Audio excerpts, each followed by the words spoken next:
Welcome to Yellow Plague's tutorial series on Texas Chainsaw Massacre. Video 3, Family. This is one of the most important things that you can do as a family member, so I'll put it right here at the beginning. Please lock the doors. If you unlock the door to go through, make sure you lock it back up after you're done. If you don't lock the door, you are allowing an easy victory for victims. Moving on. All family members have 3 attributes: savagery, blood harvesting, and endurance. Savagery is how much damage the character does. Blood harvesting determines how big their blood vial is and how much blood they collect from blood buckets. And endurance is how long they can run or how many times they can attack before getting tired. On top of all that, all family members have at least one special ability. Some have the ability to use traps, and others can track your movement by the noise you make. Family members can also bring perks to change their playstyles. Some perks will increase their speed, others will increase their damage. Let's get back to blood harvesting. Family members are allowed to bring 4 perks instead of 3. They have 3 normal perks and a 4th Grandpa perk. The Grandpa perks get activated when Grandpa levels up. In order to level Grandpa up, family players must feed him blood. They can get blood from blood buckets or from attacking victims. Executing victims will grant a large amount of blood. Grandpa has 5 levels. Each level is divided by 100 blood. Each time Grandpa levels up, he will moan. His moan will unleash a sonar that will highlight victims that are moving, revealing their locations. On top of that, the Grandpa perks will get activated if he's at the required level. There are 3 levels of Grandpa perks. The level 3 perks are the most powerful and will be activated when he reaches level 3, and other perks will activate at level 1 and 2. Once Grandpa reaches level 5, his sonar moan will highlight the victim's locations regardless if they're moving or not. Grandpa will also highlight victims if they're within his vicinity. As powerful as Grandpa is, he is not invulnerable. Victims can attack him with a bone scrap. Doing so will render Grandpa unconscious and will bring him down at least 1 level. There are also victim perks that may bring him down more than 1 level when he is attacked. While he is unconscious, all Grandpa perks will be deactivated until he wakes up. Once he is awake, only the Grandpa perks at the required level will be activated. Grandpa's spawn location is also based on RNG. Playing as family. Playing as family is drastically different from playing as victims. Victims don't have to work together and they can still win. Family members have to work together in order to win. Using comms is highly recommended. If you don't have a mic, you can choose text communication. Text communication requires a keyboard. You have to press T, then you can start typing. Now, you don't have to use comms to win a match while playing as family. However, you guys have to be on the same wavelengths and understand how to protect the objectives in order to win. There are 4 objectives, 4 victims, and 3 family members per match. You have to patrol the objectives to prevent victims from using them to escape. Don't go around chasing every victim you see. The best way to play is to have one family member patrol one side of the map, another on the opposite side of the map, and a third running in a circle for overlap. If you see a victim, you can attack them, but don't over-pursue. If you can't finish the job, return back to your patrol. Experienced victims will distract you and lure you away from objectives so their teammates can complete them. If objectives are breached, you must try your best to secure them. For example, if a door has been picked, you can protect it by placing a trap there. Make sure that area is clear first before going back to your patrol. If worst comes to worst, you might have to camp the objective. Rushing the basement. Some family members like to rush the basement as soon as Grandpa wakes up. If you're good at chasing and know the layout of the basement, you can try this. However, just know that you're leaving the objectives unprotected upstairs. From my experience, when family members rush the basement, it's normally an easy victory for victims. The only time 3 family members can be together is in pursuit of the final victim. There are 4 objectives and 3 family members. If 3 family members are together for an extended time, that means at least 3 objectives are unprotected for victims to complete. Types of family characters. There are 3 types of family characters: killers, chasers, and lockdown characters. Killers are powerful characters that do more damage than other family members. They specialize in executing victims in open spaces, but struggle when victims have access to traverses like wall gaps and crawl spaces. Killers are too big to enter wall gaps and crawl spaces and have to go around. Leatherface and Johnny are killers. Chasers. Chasers are weaker than killers, but they are small enough to go through crawl spaces and wall gaps to continue chasing a victim. Sissy and Hitchhiker are chasers. Lockdown characters. Lockdown characters tend to be slower than other characters, but possess an item that will help lock down an area, such as Cook's padlocks, or Nancy's barbed wire traps, and Han's electro traps. Hitchhiker is a versatile character that possesses the ability to use traps and can also function as a lockdown character. Family passives. Family members have passive abilities that make them unique. Sissy and Hitchhiker can crouch, go through crawl spaces and wall gaps. All characters besides Leatherface and Hands can climb ladders. Johnny can barge through latch doors quicker than other family members. Leatherface. Leatherface is the only family member that starts the match in the basement. He also possesses the ability to destroy crawl spaces and obstacles to make it harder for victims to evade family members. Leatherface can also thrust his chainsaw through wall gaps to hurt victims going through or standing near them. Leatherface's attacks do not use stamina, but will instead cause his chainsaw to stall if you swing it too many times before giving it a break. If it stalls, you must wait for it to cool down before you can turn it back on. Hands is also capable of destroying obstacles if he has a certain perk selected. If your team does not contain an obstacle destroyer, it might make it easier for victims to evade you. Team composition is extremely important. Depending on the RNG, certain maps will allow victims to reach areas where they are completely safe from family members if the proper family members aren't selected. For example, certain areas can only be reached by going through a wall gap. If your family team consists of 3 characters that can't traverse wall gaps, then it will be impossible for you to reach the victims. Starting a match. Regardless if Leatherface is selected by a player, Leatherface will appear in the intro cutscene at the start of the match. If no one selected Leatherface, he will disappear after the intro cutscene. If Leatherface is selected, he will start in the basement with the victims. All other fan members will start outside of the basement. There is no RNG for the spawn locations for family members.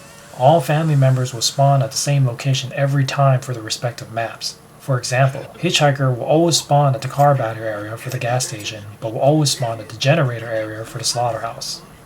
Leatherface cannot leave the basement until Grandpa wakes up, and other family members cannot enter the basement until Grandpa wakes up. Grandpa will wake up if Leatherface unalives a victim in the basement, if a victim opens up a basement door, if victims make too much noise in the basement, or if other family members feed Grandpa to level 1. Lastly, victims have about a 15-second head start against family players at the beginning of the match. Playing a family match. Contrary to the intro cutscene, you do not have to turn on the generator or car battery. Those things are already on when the match starts, so don't turn them off by accident. Your objective for Phase 1 as Leatherface is to unalive as many victims as possible in the basement. You cannot attack with Leatherface unless you turn on his chainsaw by pressing the mouse, RB, or R1. Then press the display button when the marker hits the sweet spot. If you are able to execute a victim in the basement, Grandpa will wake up. Once Grandpa is awake, you can either stay in the basement to unalive other victims, or go upstairs to help your teammates protect objectives. If victims have opened up a basement door, I highly suggest you exit the basement to help protect objectives. If you want to know if victims have left the basement, check their scoreboard. If the victims have 350 points or more, that means they have left the basement. Before leaving the basement, I recommend destroying the obstacles near the fuse box exit door. This will make it easier to chase victims if they try to escape through the fuse box exit. Once the victims have exited the basement, Phase 2 has started. In Phase 2, you should help your teammate protect Phase 2 objectives and the gates that lead to the outer compound, or Phase 3 area. If you manage to unalive a victim in the basement, consider feeding Grandpa. Also consider destroying obstacles in the inner compound area to help your teammates chase victims. If you selected another family member besides Leatherface, during Phase 1 you should focus on prepping. Some family members spawn in the inner compound and others will spawn in the outer compound. Use your family sense to see where Grandpa is. It's the middle mouse button on mouse and keyboard and up on the D-pad if you're using a controller. If he's near you, you're in the inner compound. If he's farther away, then you're in the outer compound and you should start heading inwards to help protect the Phase 2 objectives.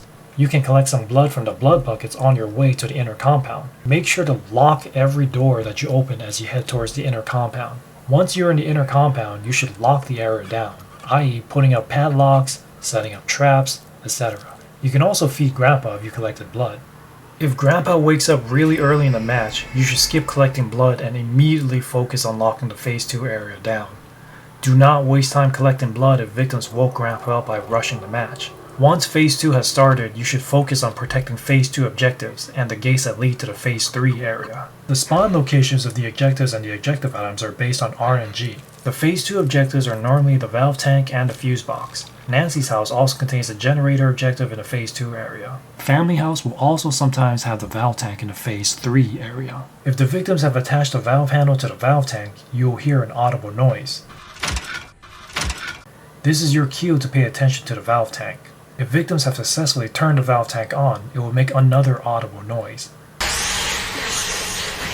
When this happens, it will start to pressurize. You will have about 60 seconds to turn the valve tank off. You will have to hold the interact button while standing in front of the valve handle to turn off the valve tank. You are vulnerable to a sneak attack while you do this. Once you turn it off, it will start to depressurize. If victims turn it back on, it will start to pressurize again. Once it's completely pressurized, you will hear a whistling noise and the valve door exit will open. If victims go through this gate, they will escape and win. After about 60 seconds, the valve gate will close. The other Phase 2 objective is the fuse box. The fuse box will start off being closed. Victims can open it with a lockpick. Once it is open, they can insert a fuse and do a skill check. Once they pass the skill check, they will open the fuse door exit, which is located in the basement. You will be notified that the basement exit door has been opened. It will be highlighted yellow for a few seconds. If the victims run through the door, they will escape and win the game. After about 30 seconds of being open, family members can manually close the fuse door by interacting with the fuse box. The door will automatically close after about 60 seconds. Lastly, certain family members are big enough to body block the basement door, such as Leatherface.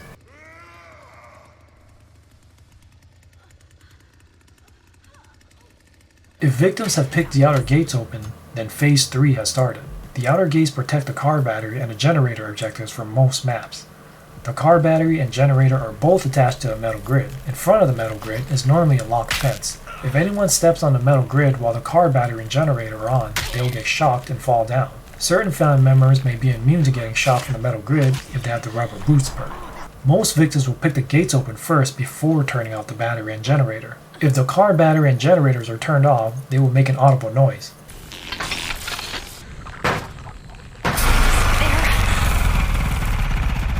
If the victims run past the gate near the previously electrified grid, they will escape and win the match. I gotta get some help. To turn the battery back on, just hold the interact button. To turn the generator back on, you have to press the interact button when the marker reaches the sweet spot. The match ends once all victims have escaped or have been unalived. Playing as a family member is much tougher than playing as a victim, but there are mechanics to help you. Here are some. Family Sense. All family members can use the Family Sense skill to highlight other family members' locations and to see the locations of objectives. You can also use this skill to hear victims if victims are nearby. Shit. Did they see me? Use this skill to see if victims have made progress on objectives. For example, you can see if a fuse box has been opened. You can also use it to see if your traps or padlocks have been dismantled. After using the skill, you need to wait a bit for it to cool down. Blood trails. Sometimes wounding a victim will leave a blood trail. You can follow the trail to see where they went. Nuggets. Nuggets are the caged chickens that are found throughout the map. They cluck and make noise when anyone gets near them. They may give out the victim's locations. Bone chimes. Bone chimes will make noise if anyone runs through them, and they may give out the victim's locations. Victims can also cut the bone chimes down with a bone scrap. If you see cut bone chimes, that means a victim has been through this area. Doors. You can use door slams to attack victims and knock them down. To do a door slam, you must run and press the interact button when another character is near a door or fence. You can also lash doors to trap a victim inside a room with you while you attack them.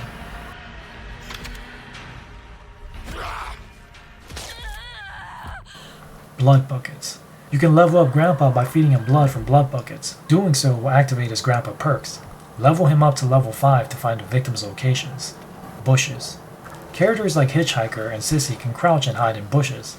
You might be able to use this to ambush victims. Hitchhiker can set his traps in bushes as well. Lamps. You can interact with lamps to turn them off. Turning them off will make the immediate area darker, making it harder for other players to see you. Use the shadows to your advantage. Hiding spots. Victims can hide in the closets and freezers, and car trunks. If you see a victim going in a hiding spot, you can press the interact button to pull them out. Pulling them out will also do a little damage to them.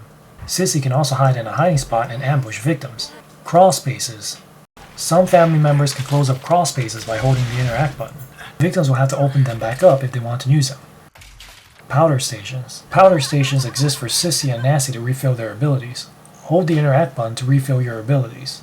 Incapacitation. Certain actions may cause victims to bleed out and become incapacitated if they occur while they're on low health. Actions like jumping out a window, getting injured from a trap, falling down a well, getting shocked, getting door slammed, or getting attacked by family members with certain perks and abilities. Incapacitated victims are vulnerable to executions. Things to look out for. Lamps. Victims can trap lamps. If a family member interacts with a trapped lamp, they'll get stunned for a duration. Bone scraps.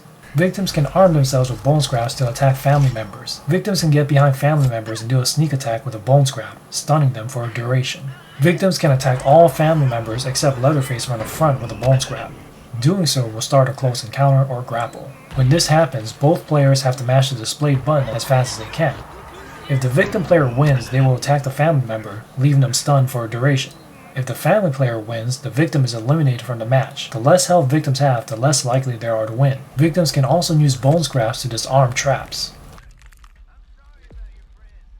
Obstacles. Obstacles are the brown barricade things that can be found throughout the map. Only victims can traverse them. All family members have to either go around them or destroy them to continue chase. Leatherface and Hands, if he's using a certain perk, can destroy the obstacles, eliminating them from the rest of the match. Ladders. Leatherface and Hands cannot climb ladders. Keep that in mind while pursuing victims. Doors. Victims can also door slam family members. Be careful while chasing them. Victims can also latch doors. Latched doors can only be barged down or destroyed with Leatherface's chainsaw.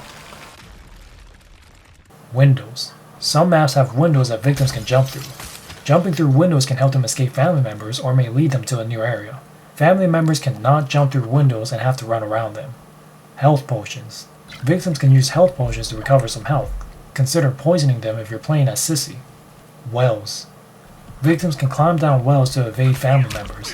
Family members cannot interact with wells and have to run into the basement via the basement doors or ladders to continue chasing. Victims' abilities. Connie's ability. Connie's special ability is to quickly pick a lock. Her family proximity warning will be temporarily disabled after she uses her ability, and she will also lose some stamina. Anna's abilities. Anna's special ability is to reduce the amount of damage that she takes. She can tank several attacks when her ability is active. Julie's ability. Julie can decrease the amount of stamina she uses while she's running. She can sprint or run for a long time before getting tired. Leland's ability. Leland's special ability is to shoulder barge family members. He can knock them down while ramming into them from any direction. It's possible for him to knock down multiple characters at once. Sonny's ability. Sonny can use his ability to highlight family members. This can give him an advantage when he sneaks through the maps. Danny's ability. Danny can tamper objectives. When he tampers an objective, it opens immediately and family players cannot reset the objective until a long time has passed. If Danny is a character, he should be targeted before he can use his ability. Virginia's ability. Virginia can throw powder at family members, blinding them and disabling their abilities for several seconds. She can also reduce her stamina or blood in their blood vial depending on her upgrade path. She can also poison blood buckets to reduce the amount of blood in there. She uses the same powder station as Sissy and Nasty to refill her ability. Maria's ability. Maria is immune to Grandpa's proximity highlight. She can go near him and remain undetected. She can also whisper into his ears. If Grandpa is leveled up after Maria uses her ability on him, Grandpa's sonar will highlight family members instead of victims.